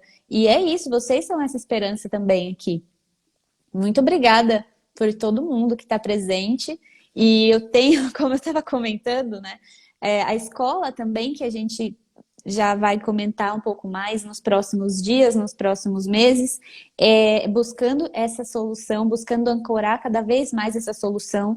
E eu já agradeço a turma Auen, né, do curso de meditação que já foi lançado, esse curso inaugural da Escola Auen, que o Yuri é diretor, né? É o Dumbledore da Escola Auen, o Yuri aqui, ó. E, gente, tá uma coisa linda essa live aqui, esse encerramento, essa noite bárdica. Olha que interessante, preciso comentar uma coisa. A importância desse lance da educação em relação à arte. A gente está numa semana em que a Cinemateca lá de São Paulo foi pro beleléu, né? Queimou. Tem toda uma questão também de investimento, uma questão de zelo público em relação a isso, mas olha como a educação é fundamental. Olha como a educação é fundamental no zelo em relação à arte. Tem muito político que tenta desmerecer a imagem e a importância dos artistas. E tem grande parcela da população que não recebeu educação, que apoiam esses políticos, que desmerecem os artistas. Artistas esses que salvaram a vida de muita gente durante essa quarentena. Que se não tivesse sua Netflix, a sua música, o seu programa de TV, estaria surtando hoje em dia. Mas parece que é bonito falar mal contra artista, né? Ou seja, o povo não tem educação e aí qualquer coisa que coloca ali é fácil você doutrinar a cabeça das pessoas para elas desvalorizarem aquilo que é essencial no cerne de uma sociedade. Então, educação. Ninguém precisa ensinar, ninguém precisa convencer depois de adulto a gente a importância de um artista. a importância da arte, o mínimo de gratidão, se não reconhecimento, por tudo que eles estão fazendo por nós. Porque parece que investir em arte, investir em artista é investir em vagabundo. Por quê? Porque a gente não viu ainda o valor que isso tem. O valor estético é um valor espiritual. Não é um valor de produtividade material. Por isso que parece, tá dando dinheiro pro cara lá que tá fazendo poesia. Que bom que ele tá fazendo poesia. Precisa fazer poesia. Precisa tocar o violão dele. Precisa acreditar na arte. Precisa fazer o desenho dele. Precisa fazer a pintura dele. E nós temos que ser educados a ver o poder disso. A arte junto com a educação tem um poder de transformação gigantesco numa sociedade. Gigantesco numa sociedade. Os druidas souberam disso e colocaram o grau de bardo. Reconheceram o sacerdócio da arte. Você sabe, tem um vídeo interessante na internet que eu esqueci o autor, que ele fala assim, se um bardo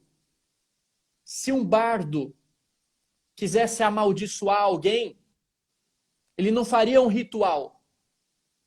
Ele faria uma sátira.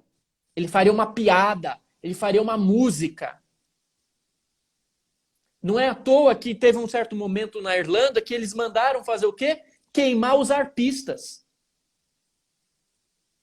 Por que mandaram queimar os arpistas na Irlanda? Pelo poder.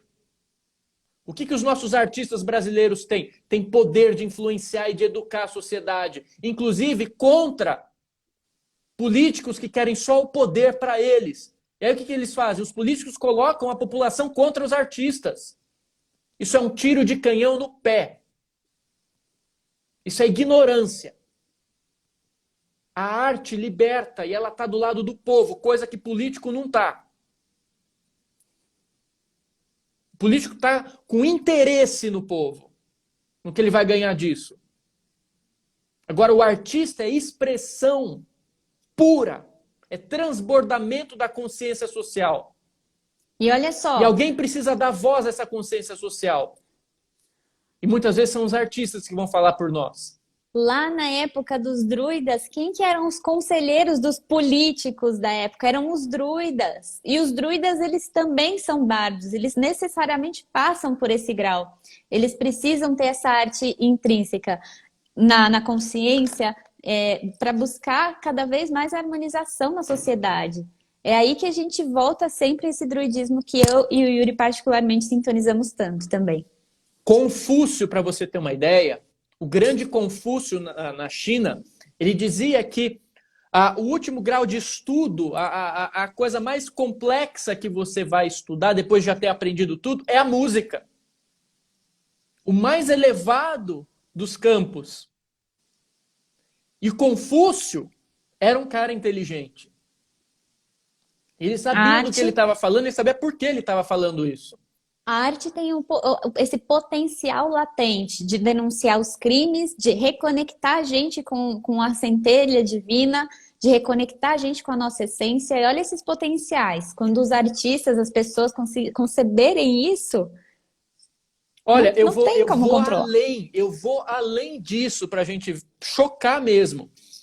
Eu venho de uma criação religiosa, né, muito vinculada ao espiritismo. E no espiritismo tinha sempre aquela noção da ideia do espírito missionário, né? Que às vezes vem um espírito de luz para a Terra para ajudar, e é o espírito missionário. E no inconsciente coletivo, o estereótipo, a estética que se dá ao espírito missionário, geralmente é alguém religioso, que abandona tudo e ajuda com instituições e dá comida para os pobres e aquela coisa estereotipada. E não que isso não seja maravilhoso, isso não é só maravilhoso, como é necessário. Mas a minha visão de missionário inclui os artistas. Por que quando eu penso no espírito missionário tem que ser só o cara que tem um orfanato? Por que não pode ser a pessoa que está criando uma música, que está chegando na casa das pessoas e está reanimando a alma delas? quantas e quantas pessoas já não evitaram o suicídio porque na hora final começou a tocar um Raul Seixas cantando Tente Outra Vez? E você vai nesses meios, vão falar mal do Raul Seixas. Não, porque ele bebia, porque isso. Não é que ele bebia. Ele não aguentava a hipocrisia desse mundo. E ele não teve outra alternativa. No caso dele foi para isso, infelizmente. Ele não foi educado ou apresentado a uma outra oportunidade. Mas quantas vidas não foram poupadas porque o cara ligou a rádio e estava tocando Tente Outra Vez ali? Quantas pessoas não ganham um direcionamento de vida, de propósito, porque tem um artista favorito que inspira a pessoa? Seja na pintura, seja na música, algo que você ouve. Ou ainda, você está fazendo o seu trabalho no campo que for. Você está lá com o seu fone de ouvido. Aquilo está te alimentando. Veja o trabalho humanitário que essa pessoa está fazendo, que esse músico está fazendo, que esse artista está fazendo, que ele está te inspirando. Esses são grandes missionários. Grandes missionários. Artistas são espíritos de muita luz, não generalizando, não todos, e tem todos os problemas no meio, como tem com qualquer ser humano. Como se você pegar lá o dono do orfanato, também vai estar cheio de problema o cara. A gente que romantiza. Mas olha o valor da arte, o valor espiritual, o valor social, o valor educativo da arte, o valor político da arte, que é a política que de fato está do lado do povo. Então, assim, o cuidado que a gente tem que ter para que essa arte não seja deturpada. E como que eu vejo de alternativa para que a gente não caia nisso? Para que a arte seja usada contra o povo. Porque é isso que está acontecendo. Quando entra na indústria da arte apelativa e da distração, a arte não está a favor do povo. Ela está usando o povo para dar lucro às grandes produtoras. Como que a gente faz para que a arte seja de fato, então, essa expressão nossa, essa expressão da liberdade, essa expressão de tudo que de mais belo que existe? Educação. Educação. A gente tem que parar de distrair as pessoas e começar a educar as pessoas. E isso não significa que todo mundo vai ter o mesmo gosto musical, não. Não é isso. Que de fato, gosto é gosto. Mas vai ter uma outra qualidade humana por trás daquilo. E aí a gente transforma. A arte transforma. Só que a gente esqueceu disso. A gente achou que é coisa de quem não tem nada o que fazer. Ah, não tem nada o que fazer? Então vamos ver as grandes profissões que a gente considera que são muito de sucesso. Vamos ver o que elas realmente estão fazendo pelo mundo. Tira a arte do mundo para ver o que acontece. A arte é um sacerdócio. Eu acredito numa espiritualidade que você tem uma relação com ela não religiosa apenas, mas artística. Porque Deus é um grande artista. A vida é uma grande obra de arte. E nós estamos aqui para aprender a sermos artistas juntos. A arte da vida, a arte de viver. Viver é uma arte. Isso precisa ser novamente conectado na nossa consciência. A Julia Cameron, né, que tem aquele livro O Caminho do Artista, fala que chegou o momento da gente considerar esse termo que a gente usa para Deus de criador ou para mãe divina, criadora, no seu significado literal, né, que é o grande artista, a grande artista, esse fluxo de criatividade, de criação. E nós somos co-criadores, cada um de nós. Eu acredito que todos somos potenciais seres artistas. E existem sim aquelas pessoas que se dedicam ao sacerdócio da arte, os artistas que vão trazer todas essas mensagens, as mensagens dos tempos, das eras, da evolução aqui para esse planeta, mas não para o planeta Terra, para a humanidade aqui na Terra, né? Então tem essa diferença. E, uau! Imensamente agradecida por essa aula.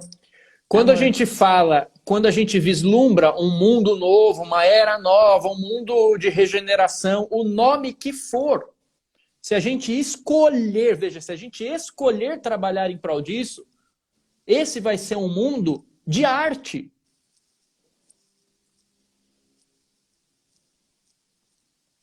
E não um mundo que sucateia os seus artistas, que subestima os seus artistas. Deus é um grande artista. Proporciona toda essa natureza, né, que que vem embelezar a nossa vida, dando todos os recursos naturais para que a gente viva em equilíbrio, E veja sendo só, nutridos, né, de beleza, de harmonia. Tá a, aí a na- natureza. a natureza é a grande obra de arte de Deus aqui. O que que o ser humano faz? Destrói. Destrói os artistas e destrói a obra de arte do maior de todos os artistas. E depois reclama que a Inclusive, vida tá ruim, que a vida tá difícil, que tá dando azar. Ah, larga a mão.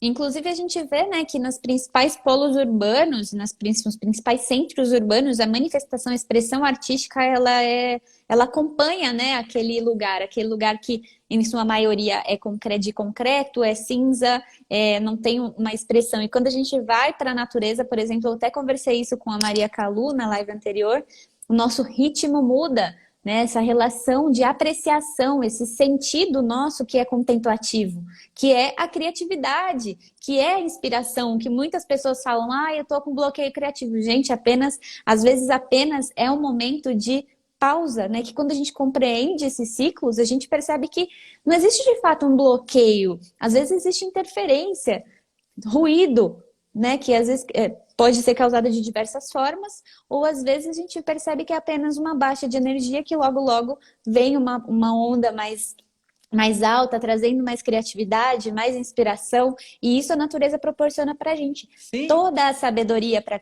gente co-criar realidades mais harmoniosas, né? a natureza ensina pra gente que a pausa é necessária para a criação. O ócio é necessário, só que isso é completamente mal visto numa sociedade apelativamente produtivista, ou seja, você tem que estar produzindo o tempo todo, produz, produz, produz, produz, produz. A natureza não é assim. Se uma árvore fica dando fruto todo dia, o ano inteiro, ela morre. E nós somos a natureza. Então a gente começa a entender que o que é a pausa na natureza? A pausa não é a ausência de atividade. A pausa é justamente o abastecer-se para gerar um transbordamento depois. E você quer produzir o quê? Você quer produzir uma coisa que está transbordando de você ou você quer produzir uma coisa que está saindo forçada e artificialmente da sua vida? Dizer assim, né? Meta, cumpre meta, vai. Independente se você é artista, o que você é, você tem que cumprir meta, bater objetivo. Gente, Tem que ter pausa. A nossa sociedade ela é concebida numa dinâmica em que a pausa é inadmissível, porque pausa significa que não está sendo produzido. O sistema não está rodando. é um sistema que se você não produzir, se você não fazer, você não existe. E olha aqui quantos complexos, quantas distorções, quantos desequilíbrios isso faz com as pessoas, né? Porque imagina, se a gente entra nessa onda mesmo, aí gera Não. ansiedade, gera insegurança, gera. Vixe, Vai ver os níveis estatísticos de qualidade de vida nas nossas sociedades atuais. É um caos. Por que será? por quê, né? Então é esse Ah, por resgate quê? que Nossa, é por quê? O que será que aconteceu? nossa, né? Coisas que fizeram, né? Que coisa, curioso. Mas assim, gente, é óbvio, né? Se a gente observar isso e se voltar à natureza, como os druidas, as druidisas também, se voltavam à natureza, se recolhiam em meio aos bosques para buscar essas aspirações, esses eflúvios magnéticos, né? Das esferas mais elevadas. Tá tudo ali na natureza que acolhe a gente. E eu tô transbordando aqui, mas já passamos de 1h40 de live. Vamos encerrando ou quer continuar? Não, quem quiser mais tem tudo lá no curso em que a gente aprofunda tudo isso aí. E é isso aí, então. Nossa, eu te agradeço. Mas se deixar, a gente vai falando, né? É, então. Eu agradeço imensamente. 1h40 tá muito bom, né? Que a gente sabe que também é preciso ter essa pausa, essa tranquilidade para a gente se reabastecer. Deixa eu só ler um comentário aqui da Aline, que ela falou que Claro. ela é marcha lenta. E não só a pausa é importante, como a gente aprender os ritmos e os biorritmos naturais e individuais também é importante. Ou seja, não só você tem que produzir, produzir, produzir na nossa sociedade, como todo mundo tem que produzir no mesmo tempo e no mesmo ritmo. Gente, que absurdo! Cada um tem um ritmo diferente. E para você conseguir transbordar o seu melhor, você precisa seguir o seu ritmo. Se uma Sabe que macieira quiser dar maçã seguindo o ritmo de uma mangueira, não vai sair aquela maçã suculenta.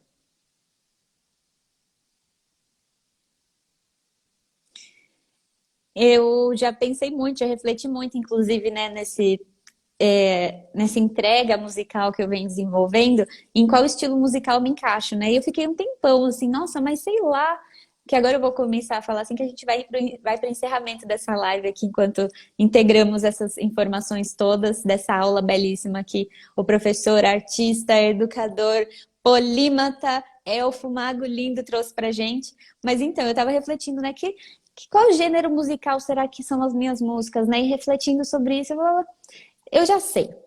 Aí eu inventei.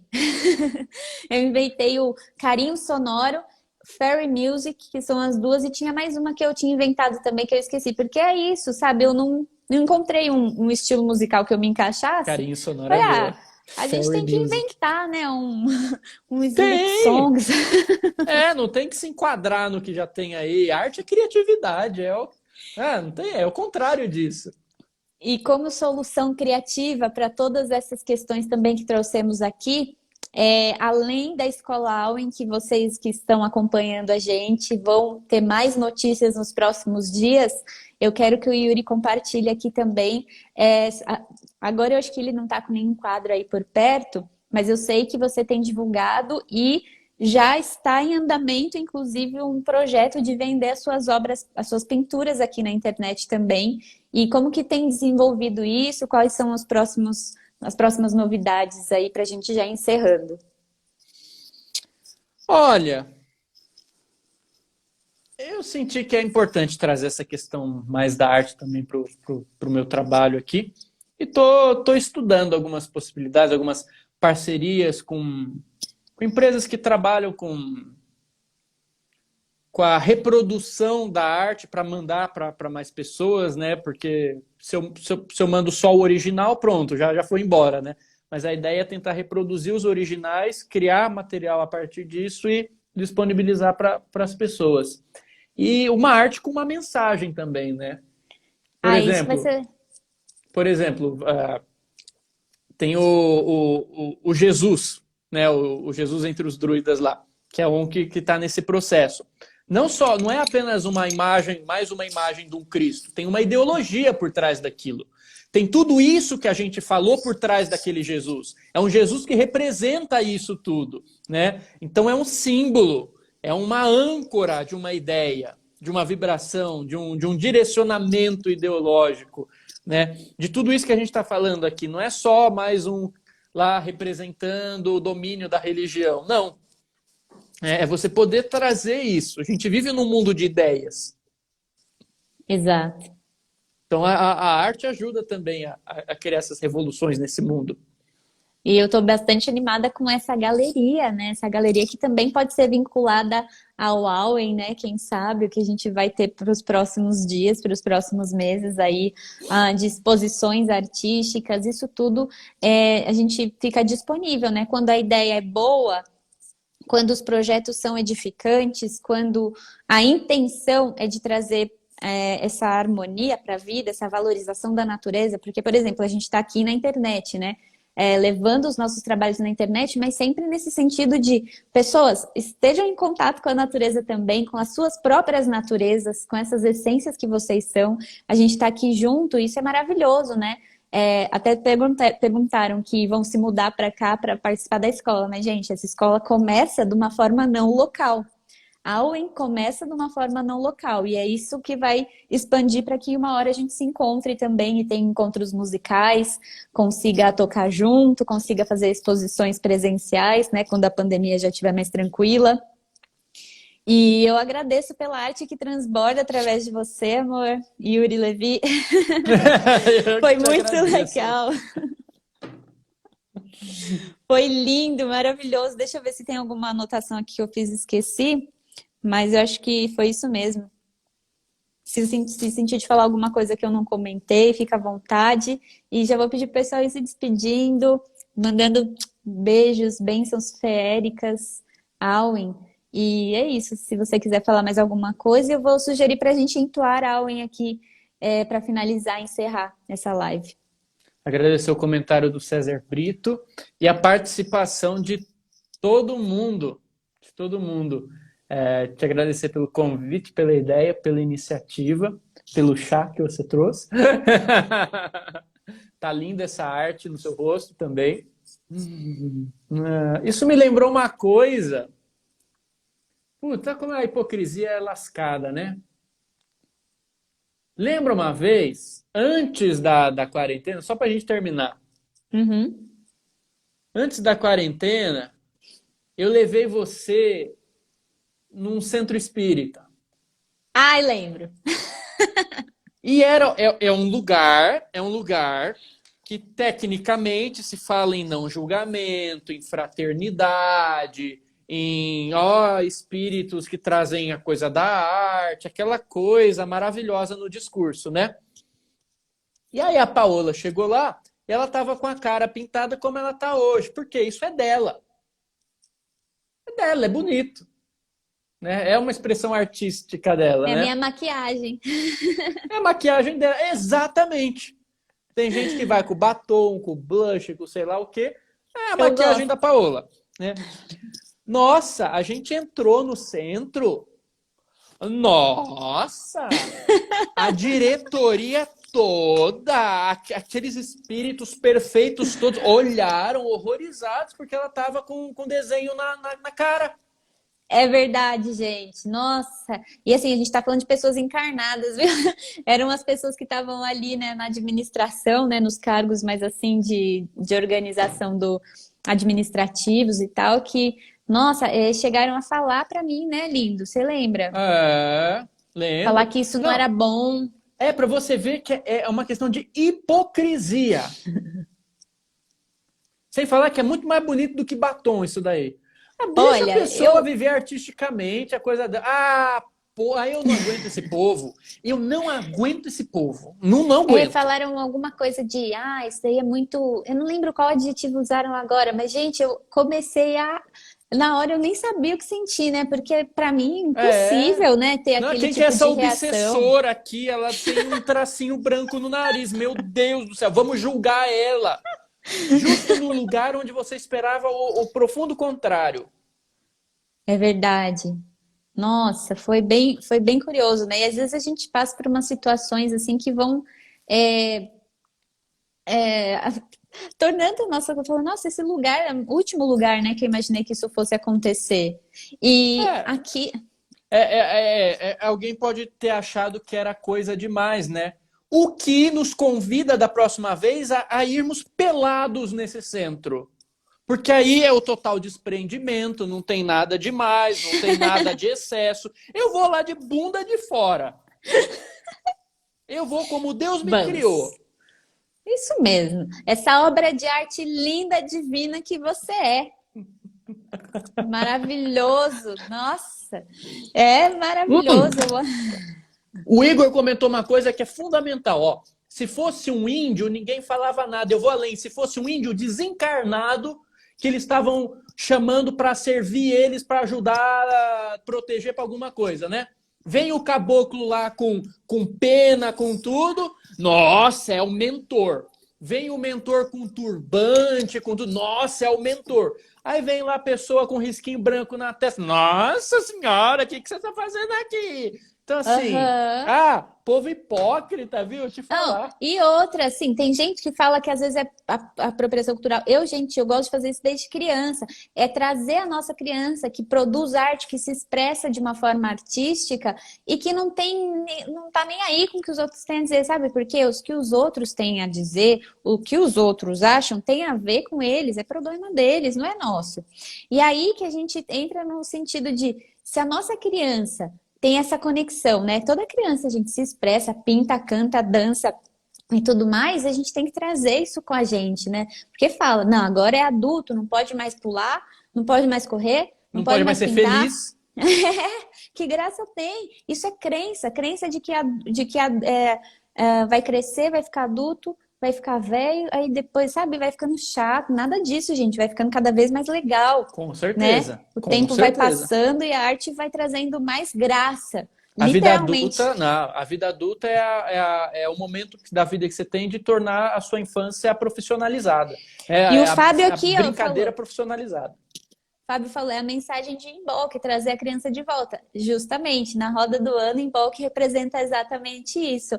É o momento de renascimento da criança, né? Nesse sentido da Deus estar no seu momento mais fértil, mais rejuvenescedor, buscando, se aproximando da crescente do ano, que vai vir a primavera, e a gente tem essa oportunidade de fazer nesse momento, nessa noite, especificamente hoje e amanhã, né, e nesse período que se estende até a primavera, essa varredura de coisas obsoletas, de coisas que não precisam mais ficar na nossa vida, que estão atrapalhando, sabe?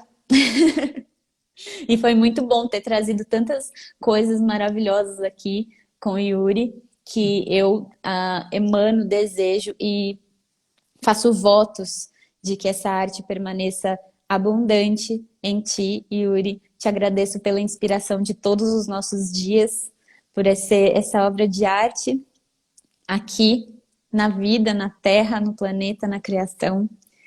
Agradeço por todos os seus trabalhos. Gente, em breve Eu que te teremos agradeço. músicas juntos, tocando harpa, um duo de harpa também. Acompanhem, que vai ser muito especial mesmo. Andréia,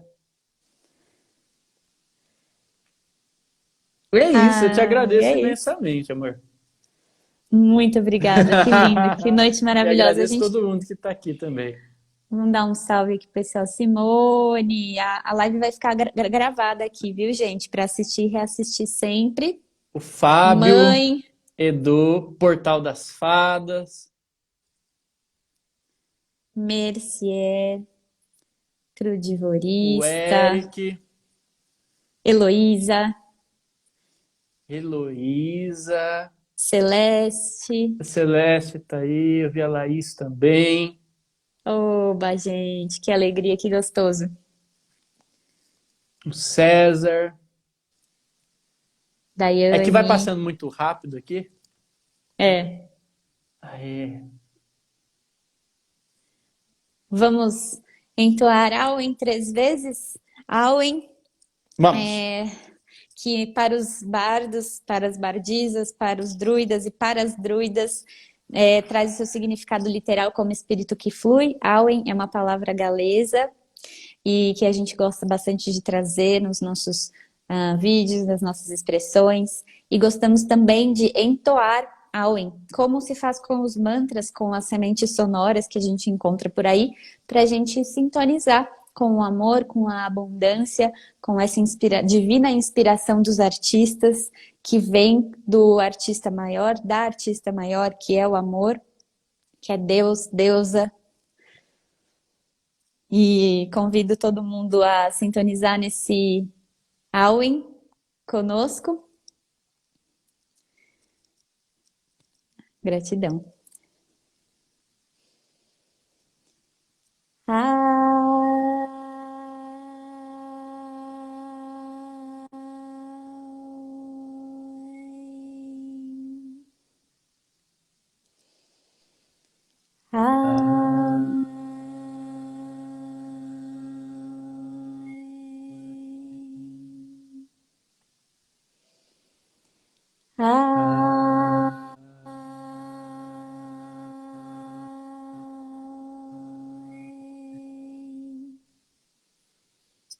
Tiago.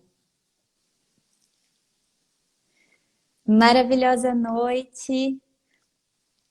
Para acompanhar sempre as novidades do trabalho aqui do Yuri Levi, tá no Instagram, yuri.levi no Instagram, no YouTube, canal Atmavidya, e tem todos os canais, as expressões, e maravilhosa noite para todo mundo. Mais uma vez, imensamente agradecida, amor. Imensamente agradecido, amor. Vamos acender a lareira agora que tá. Vamos. Vamos Um assistir beijo. um filme que é uma expressão artística.